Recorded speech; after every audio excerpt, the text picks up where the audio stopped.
Olá pessoal, eu sou o Michael e no vídeo de hoje nós vamos iniciar uma série muito importante aqui no canal, que é sobre primeiros socorros. Então, bora pro vídeo! Bom pessoal, então de iniciar aqui esse recadinho básicos, é possível se inscrever no canal e deixar o like, isso vai ajudar bastante a seguir crescendo aqui dentro do YouTube. Então hoje a gente vai falar sobre essa questão muito específica, né, que é primeiros socorros.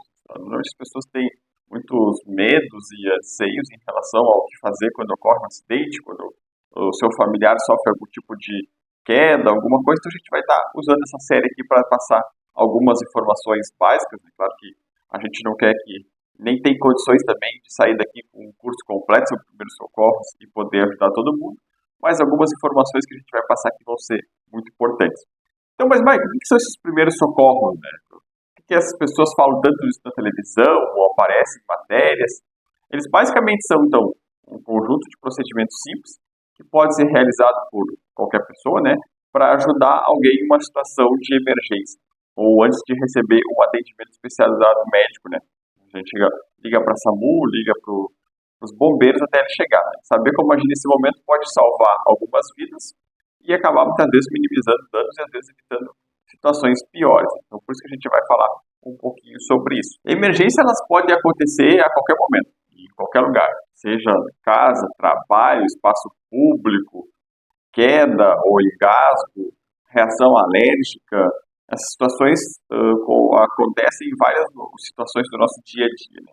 E saber como agir quando elas estão ocorrendo vai ser uma grande diferença, né? E aí a gente precisa ter algumas informações e conhecimentos básicos também. Talvez o que mais a gente precise nesse momento inicial ali é uma coisa que muitas vezes pode ser difícil a gente conseguir ter, que é calma, né? A gente vê uma situação de acidente, ou seja com um familiar nosso, ou seja com outra pessoa, a tendência é que a gente não fique calmo, mas o ideal para prestar esses primeiros socorros ou uma ajuda para quem sofreu algum tipo de problema é a calma, né? Então a gente vai precisar o quê? Avaliar aquela situação de uma forma muito clara. Ah, foi um acidente de trânsito. Ver se aquelas pessoas estão todos bem, né? Tentar conversar com o pessoal que sofreu o acidente, ver se eles conseguem. Aqui em frente de casa, uma vez, teve um acidente, teve um quebra-mola, e o senhor se perdeu, quebra-mola, e bateu no outro carro, né? Bateram de frente, assim. E aí o rapaz do outro carro estava bem, o senhor e a senhora que estavam no carro ou estavam aparentemente bem, assim, né?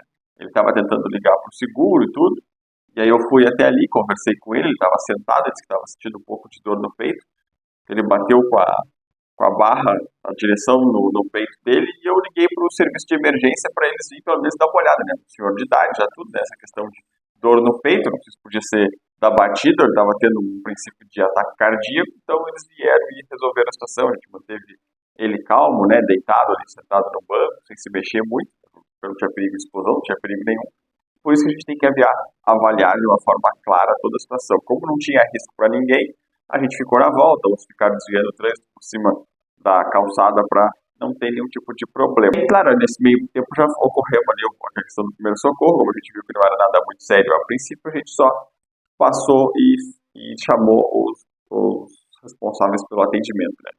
E a gente sempre tem que saber que quando a gente vai tentar resolver uma questão dessas de emergência, sim, a gente tem que respirar fundo e concentrar numa solução.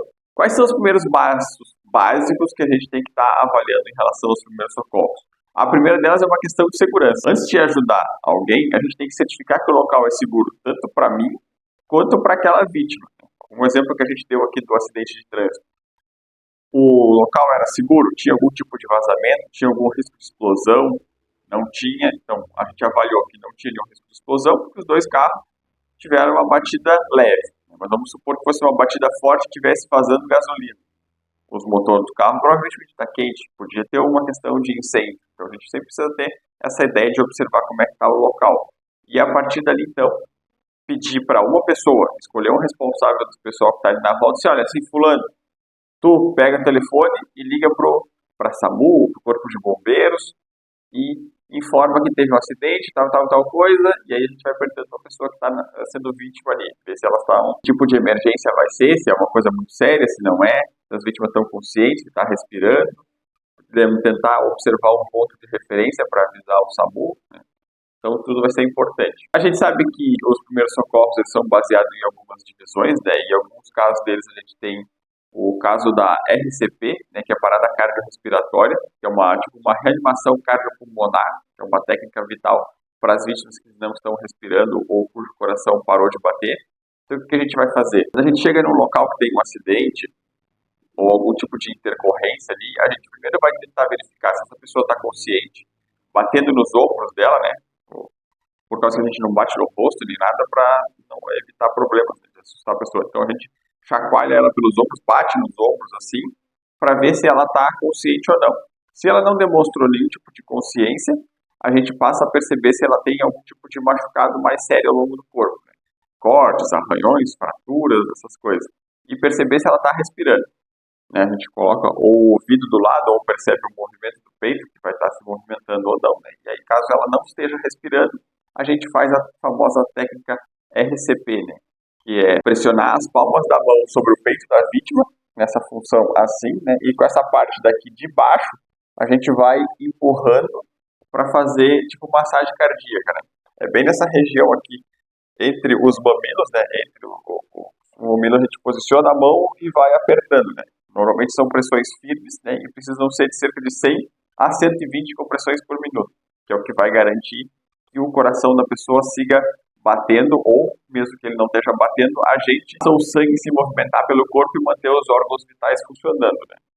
E aí, então, a gente tem que tentar chamar pessoal especializado, né, SAMU, e principalmente que quem vai alertar e chamar, se a pessoa não está respirando, que eles possam vir com uma unidade de atendimento móvel que tenha o DEA, né, que é aquele desfibrilador para fazer reanimação cardíaca, né. Tem famoso nos filmes lá, que eles esfregam as coisinhas, se afasta, 120, puf, e aí dá um choque na pessoa. Aquilo ali é o DEA, pessoal, aquilo ali é usado para essa questão. Outro problema muito grave que a gente tem, e já se está na televisão, é a questão de engasgo. Uma situação que pode ser comum, mas ela é extremamente perigosa, principalmente para criança e idoso. Se a pessoa estiver consciente, mas não conseguir falar, tem que estimular ela a tossir, que ela fique tossindo. Faz ela, mesmo que ela não tenha vontade de tossir, diz para ela, forçar ela que ela tem que tossir, né? E aí a gente fica posicionado atrás dessa pessoa e fica fazendo ela tossir, né? Aí, caso ela não esteja tossindo, a gente tem que fazer a manobra de Heimlich, né? Que a gente vai se posicionar atrás dessa pessoa, vai posicionar o nosso dedo nesse formato assim, escorar aqui a palma da mão atrás e apertar bem aqui na entrada da barriga para poder, né, um pouco acima do umbigo ali, e puxar para trás para poder estar forçando essa pessoa a cuspir porque ela está presa ali na boca, né? Aí a gente pode estar procurando aqui no YouTube que tem essas técnicas e tudo, que eles mostram como é que faz essa questão, e também sempre chamar o atendimento médico, né? Porque essa pessoa, mesmo que a gente faça isso, talvez não consiga voltar a respirar direito e vai precisar de um atendimento mais especializado. A gente tem questões de hemorragia, né? Que aí são situações que a pessoa está perdendo muito sangue.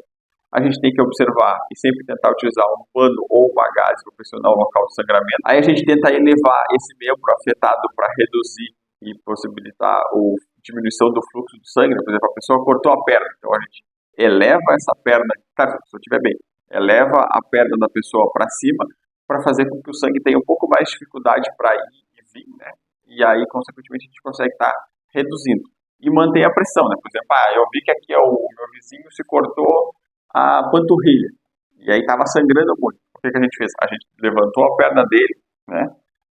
Chamou a SAMU para vir dar uma ajudada por causa que era um corte muito profundo. Então a gente levantou a perna, eu peguei uma gaze e um pano limpo e posicionei ali e fiquei pressionando. O que aconteceu? Esse pano ficou encharcado de sangue.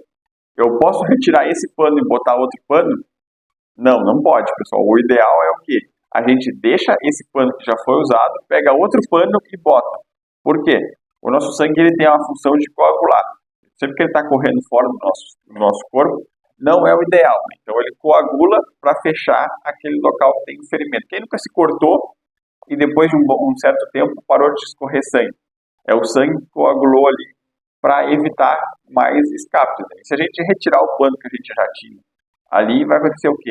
Todo aquele sangue que estava se coagulando, a gente vai puxar ele fora e vai botar um novo pano. Então o ideal sempre é um pano limpo, fazer pressão, se ele está encharcado de sangue, botar outro pano por cima e seguir fazendo pressão, porque aí provavelmente aquelas gotículas que estavam coagulando vão ficar ali e pode ser que pare esse sangramento mais rápido. Claro, sempre chamar um profissional ou levar essa pessoa até um profissional. Queimaduras, elas podem ser térmicas, químicas ou elétricas, né? Também bem comum de as pessoas estarem fazendo uma limpeza do pátio, resolve fazer um fogo ou algum produto químico que entrou em combustão ou até mesmo por uma questão de descarga elétrica e tem esse problema. Então, é observar o que aconteceu, né? Porque dependendo se for um produto químico, não pode estar lavando, né? Mas se for uma questão de queimadura por fogo ou uma questão por eletricidade, é observar isso e verificar ali se dá para fazer uma lavagem com água corrente, né? Por uns 10, 20 minutos, principalmente se for queimadura por lama, né?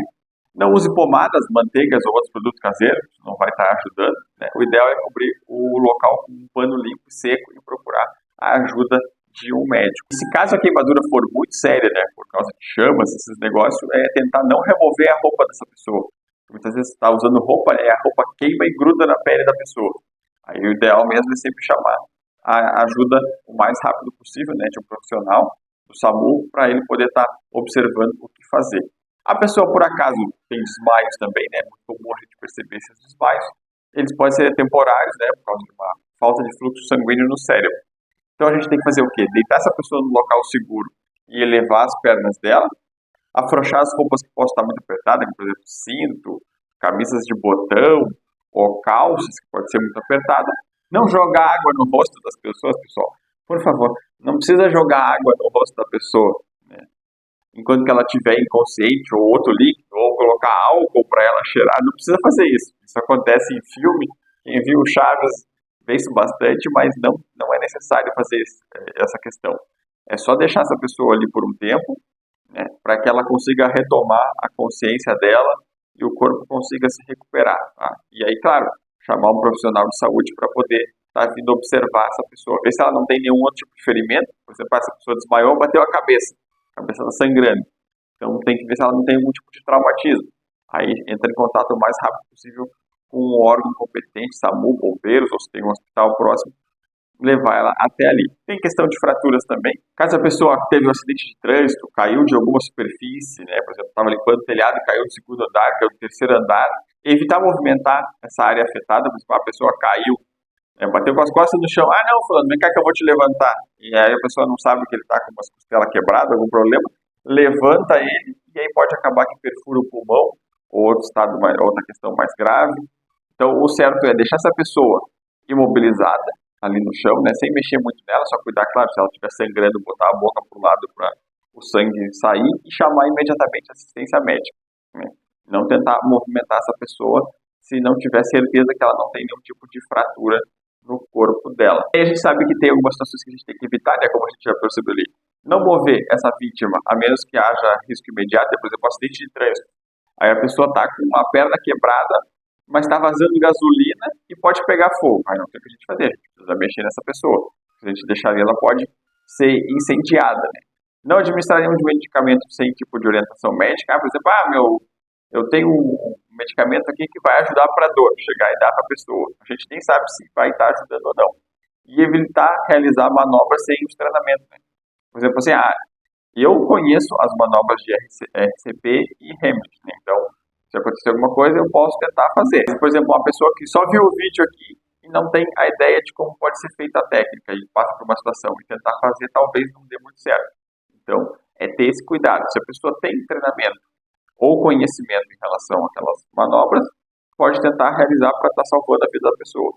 Se não tiver, tentar conseguir a ajuda médica o mais rápido possível. Bom, então tá, pessoal, o vídeo de hoje foi esse. Ele passou por uma questão introdutória sobre o primeiro socorro. Eu espero que vocês tenham gostado e até a próxima.